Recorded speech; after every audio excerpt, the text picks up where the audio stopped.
اب سوال یہ ہے کہ معیار کیا ہوا؟ علم. کیا معیار ہوا؟ سمجھے آپ بات؟ غوث پاک کی چاہت آپ کے دلوں میں اتنی ہے کہ آپ ان کی سیرت کو بغور بیٹھ کے سن رہے ہیں، توجہ سے سن رہے ہیں، اور آخر تک سنیں گے اور پھر گھر جائیں گے. اب رستے میں کوئی آپ سے پکڑ کے پوچھتا ہے یار یہ بتاؤ یہ غوث پاک سے تمہیں اتنی محبت کیوں ہے، یہ تمہارے نزدیک اتنے افضل کیوں ہے، تو آپ کے ذہن میں اب تک شاید یہ ہو کہ غوث پاک نے مرغی بھی زندہ کر دی، غوث پاک نے کشتی بھی نکال دی، غوث پاک کی سینکڑوں کرامتیں ذہن میں گردش کر رہی ہو. لیکن جب آپ اس مجلس سے اٹھ کر جائیں تو آپ کے ذہن میں، آپ کے لبوں پہ، آپ کے لفظوں میں ایک نیا جواب ہونا چاہیے، اور وہ یہ جواب ہونا چاہیے کہ دیکھو بھائی بات یہ ہے، قرآن کہتا ہے علم والے اور غیر علم والے برابر نہیں ہو سکتے، اور آج میں بیٹھ کے یہ سن کے آیا ہوں کہ غوث پاک کتنے بڑے عالم تھے. تو جو اتنا بڑا عالم تھا ہم اس سے محبت نہ کریں تو پھر کس سے کریں؟ وہ جتنا بڑا عالم ہے تو پھر وہ اللہ کی بارگاہ میں بھی اتنا مقبول ہے، کیونکہ اللہ ولایت بے علم کو نہیں دیتا، اللہ ولی اسے ہی بناتا ہے جو علم والا ہوتا ہے. پہلی شرط ہے، کمپلسری ہے، انڈرسٹوڈ ہے، بالکل جو ولی ہے وہ عالم بھی ہوگا اور عالم ہی ولی بن سکتا ہے. تو غوث پاک رحمۃ اللہ تعالیٰ علیہ کتنے بڑے عالم تھے بھائی، ان کے علم کا عالم کیا تھا؟ کبھی میں اور آپ یہ بھی سن لیں کیا علم کا عالم تھا. سبحان اللہ، ذرا بولیں سبحان اللہ. اب غوث پاک کتنے بڑے عالم تھے یہ آپ نے اور میں نے سمجھنا ہے، اور کچھ پوائنٹس اپنے ذہن میں ذہن نشین کرنے ہیں. فقہ جسے فقہ بھی کہتے ہیں، ہم سب تقریباً ہم سب فقہ حنفی کے ماننے والے ہیں. کس کے؟ لیکن آپ کو پتہ پوری دنیا میں 4 بڑے فقہ پائے جاتے ہیں، فقہ حنفی، فقہ شافعی، فقہ حنبلی، فقہ مالکی، یہ 4. اب علامہ صاحب بھی موجود ہیں، میں توجہ چاہوں گا کیونکہ عالم اور کچھ طلبہ بھی ہیں یہاں پہ. عالم جو ہے نا وہ اس بات کو زیادہ کلک کرے گا اور آپ کو بھی سمجھ میں آ ہی جائے گی. جو بندہ مثال کے طور پہ کوئی شرعی مسئلہ ہوتا ہے آپ کس کے پاس جاتے ہیں؟ مفتی صاحب کے پاس. کس کے پاس؟ شرعی رہنمائی چاہیے، ایسا ہی ہے، فتویٰ دے دیجئے. جو شخص، جو عالم، جو مفتی اپنے فقہ کے مطابق معتبر، مستدل اور دلائل کے ساتھ استنباط کر کے، استخراج کر کے آپ کو بہترین طریقے سے آپ کے مسئلے کا جواب اور دلیل دے دے اور فتویٰ دے دے، اس کا مطلب وہ بہت بڑا عالم ہے. صرف اپنے فقہ کے مطابق فتویٰ دے وہ بڑا عالم ہے، پائے گا کہ وہ فتویٰ دے رہا ہے اپنے فقہ کے مطابق. غوث پاک رحمۃ اللہ تعالیٰ علیہ فقہ حنبلی کے ماننے والے تھے، ہم فقہ حنفی کے، وہ فقہ حنبلی کے. غوث پاک کے پاس اگر کوئی فقہ حنبلی والا آتا وہ تو ان کے فقہ والا ہوا نا، اسے بہترین فتویٰ دے دیتے. لیکن اگر غوث پاک کے پاس فقہ حنفی والا آتا اسے بھی بہترین فتویٰ دیتے تھے.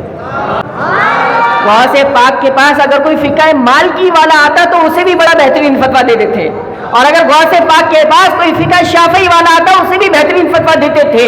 اتنے بڑے عالم، اتنے پائے کے مفتی، اتنا مضبوط علم تھا کہ 4 فقہوں پہ بیک وقت مکمل کمانڈ حاصل تھی. جو جیسے آتا جس فقہ کا ہوتا اسی فقہ کے مطابق اس کی تشفی کر دیتے تھے، اس کی پیاس بجھا دیتے تھے اور اس کو فتویٰ دے دیتے تھے. یہ غوث پاک تھے، کوئی عام بات تھوڑی ہے. کتنا علم ہوگا، کیا معیار ہوگا. غوث پاک جب بیان کرتے تھے تو 13 کتنے 13 غوث پاک جب بیان کرتے تھے تو 13 علوم میں بیان کرتے تھے. کیا عالم ہوگا، کیا علم والا ہوگا کہ جب خطاب کرے تو اس کے خطاب میں قرآن بھی ہو، حدیث بھی ہو، فقہ بھی ہو، منطق بھی ہو، تفسیر بھی ہو، بلاغت بھی ہو. اتنے سارے علوم امنڈ کے جس کے بیان میں ہو اسے غوث پاک کہتے ہیں. 13 علوم میں جو بیان کرے اسے غوث پاک کہتے ہیں. 13 زبان نہیں کہہ رہا میں، یہ پھر بھی آسان ہوگا. کسی کو 13 لینگویجز پہ کمانڈ حاصل ہو، 13 زبانیں آتی ہوں اور وہ 13 زبانوں میں بیان کرے. ایک جملہ انگلش کا بولے، ایک فارسی کا بولے، ایک جاپنیز کا بولے، ایک اردو کا بولے، ایک سندھی کا بولے، جس کے بیان میں 13 علوم، 13 زبانیں نہیں، 13 علوم، قرآن، حدیث، فقہ، منطق، بلاغت، 13 علوم پائے جاتے ہوں. اتنے بڑے عالم. ایک اور میں مثال دے دوں، مثالیں اور بھی ہیں غوث پاک کی سیرت سے، لیکن میں مختصر کر کے ایک مثال دے کے آگے بڑھ رہا ہوں. علامہ ابن جوزی رحمۃ اللہ تعالیٰ علیہ حافظ الحدیث کیا تھے؟ آج کچھ علمی باتیں آپ سنیں گے انشاءاللہ اور آپ کو سمجھ میں بھی آ جائیں گی. حافظ الحدیث، حافظ الحدیث کسے کہتے ہیں؟ جسے زبانی 1,00,000 حدیث یاد ہو. دیکھیں میں بیان کر کے جاؤں, آپ کہیں علامہ صاحب نے بڑا اچھا بیان کیا. اپنی تعریف کروانا مقصود نہیں ہے, مثال اپنی دے رہا ہوں تاکہ آپ کو بات جلدی سمجھ میں آئے. آپ کے علامہ صاحب نے بڑا اچھا بیان کیا, مفتی صاحب نے کمال کر دیا. یہ اب آپ سے سوال یہ کیا جائے کہ آپ عالم ہیں, تو آپ کہیں گے نہیں عالم نہیں ہے, لیکن آپ کو عالم کا بیان اچھا لگا.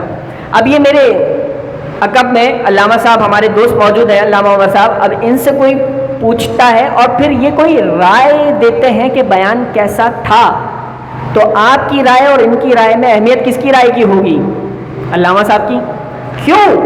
کیونکہ یہ بندہ عالم ہے اور اس نے عالم کو بیٹھ کے سنا ہے, تو پھر اس کی رائے کی اہمیت زیادہ ہوگی, کیونکہ یہ علم کو جانتا ہے, یہ فیلڈ کو جانتا ہے, یہ باریکیوں کو جانتا ہے. تو جب بندہ اپنی فیلڈ کا ہو, وہ جو رائے دیتا ہے, وہ جو کامنٹ پاس کرتا ہے, اس کی ویلیو زیادہ ہے.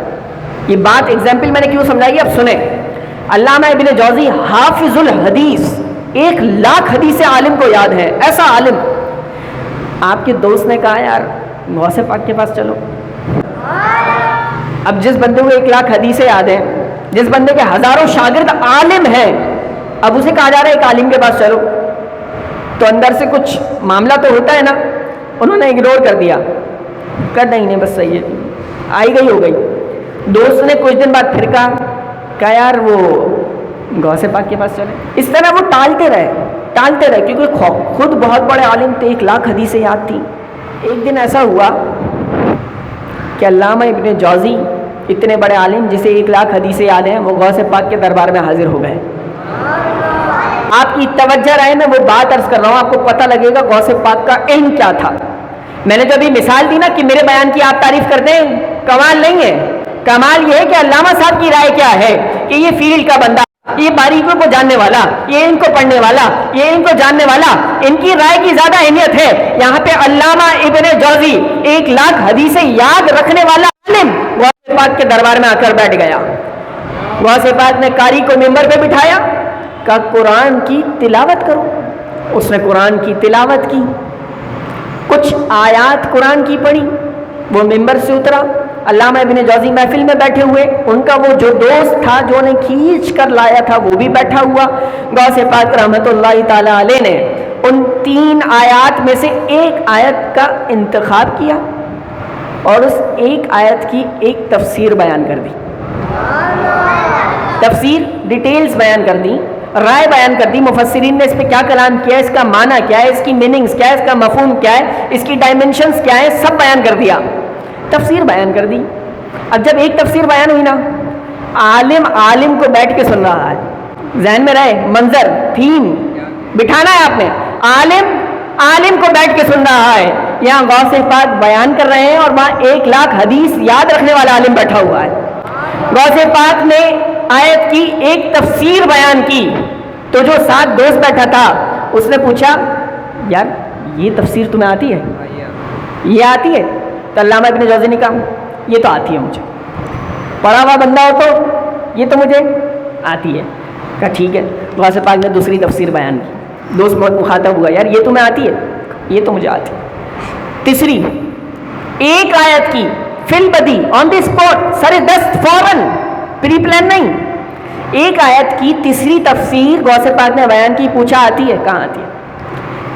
چوتھی, پانچویں, چھٹی, ساتویں, آٹھویں, نویں, 10ویں, 11ویں, 11 تفسیریں بیان ہو گئی, 11.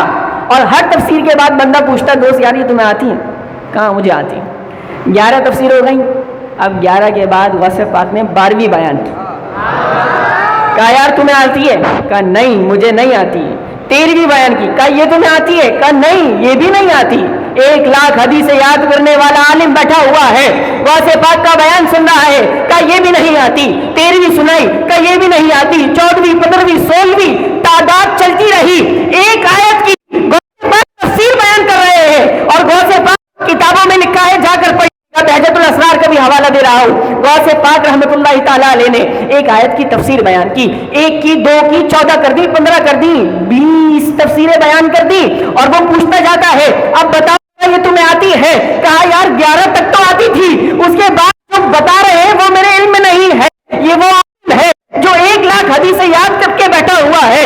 علامہ ابن جوزی سامنے بیٹھے ہوئے ہیں، غوث پاک ایک آیت کی تفسیر بیان کرتے کرتے کرتے کرتے 40 تفسیریں بیان کر دی، 40 تفسیریں ایک آیت کی بیان کی۔ جب ایک آیت کی بیان کی 40 تفسیریں، تو پھر ایسا وجد طاری ہو گیا کہ علامہ ابن جوزی اٹھے اور ایسے کیفیت میں آئے کہ اپنا جبہ بھی چاک کر دیا، اور غوث پاک رحمت اللہ تعالی علیہ نے فرمایا کہ ابھی تک ہم کال کی طرف تھے، آؤ اب ہم حال کی طرف چلتے ہیں، اب ہم حال کی طرف چلتے ہیں۔ یہ تو کال کی بات تھی، یہ تو زبان کی بات تھی، یہ تو لفظوں کی بات تھی، آؤ اب تمہیں حال دکھاتے ہیں۔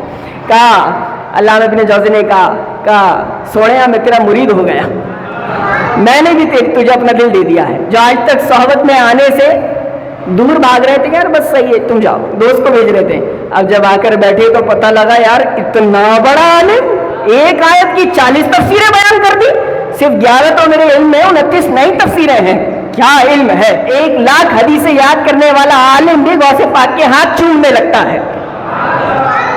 یہ ہے غوث پاک، یہ ہے غوث پاک کی شخصیت، پرسنالٹی۔